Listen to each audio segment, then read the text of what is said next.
Come with me. The rain was relentless that evening, drumming on the tin roof of the bus stop like 1,000 impatient fingers. Jack pulled his daughter closer, wrapping his worn jacket around her small shoulders.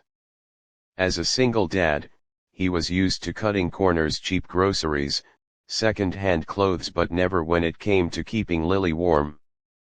"Daddy, look," Lily whispered, tugging at his sleeve. Jack followed her gaze. Slumped on the bench was a woman in a sleek navy suit, drenched, her hair plastered to her face. Her eyes were open but vacant, her lips trembling as if trying to form words. He stepped closer, instinctively shielding Lily behind him. "Ma'am, are you all right?" he asked. No response. Just a faint flicker in her eyes. Then Jack noticed something. She wasn't moving her arms, not even to push the wet strands from her face. His chest tightened. "You're freezing," he murmured, kneeling down. "Can you stand?" Her lips parted, the faintest whisper escaping, "Help." Jack didn't think twice. He looked at Lily, who was watching with wide eyes. "Sweetheart, grab Daddy's bag. We're taking her with us." He met the woman's gaze again and said softly but firmly, "Come with me." Jack carried her the 2 blocks home, rain soaking through his shirt, his muscles burning. Lily trotted beside him, holding the umbrella that was more decoration than protection.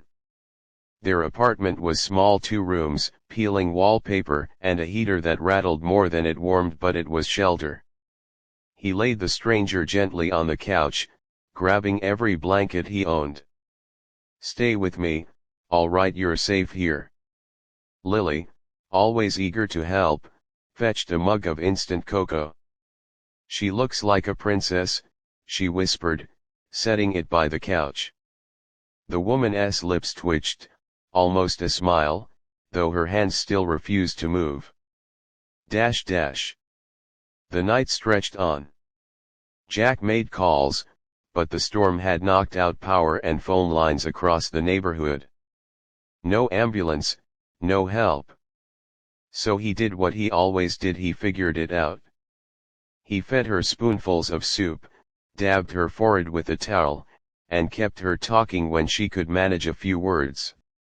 Her name, he learned, was Claire. Her driver had abandoned her when her legs gave out. She'd been too proud or too frightened to ask for help. At one point, Lily climbed onto the couch beside her, snuggling against her arm. "Don't worry," she said sleepily. "Daddy always fixes things." For the first time, Claire's eyes softened. A single tear slipped down her cheek. Morning came with weak sunlight spilling through cracked blinds. The storm had passed, but something else had shifted too. Claire sat upright, still weak but stronger, her gaze fixed on the modest apartment, the chipped coffee table, the coloring books scattered on the floor, the warmth that somehow outweighed the cold walls. "You didn't even know me," she whispered to Jack. Why would you take me in?" Jack shrugged, avoiding her eyes. "Because you needed someone, that's all that matters." She studied him, really studied him, and for a moment her polished, corporate mask slipped away. He had no idea that the woman sitting in his faded living room was one of the country's most powerful CEOs. All he saw was someone human. Someone who, for one night, simply needed kindness. Claire's voice was quiet, almost reverent. "You changed everything for me." Jack just smiled faintly, handing her another cup of cocoa. "Guess we both needed a little saving." And in that tiny apartment, with the sound of Lily's laughter drifting from the kitchen, something new began to take root, something stronger than circumstance, warmer than the storm, and more enduring than either of them expected.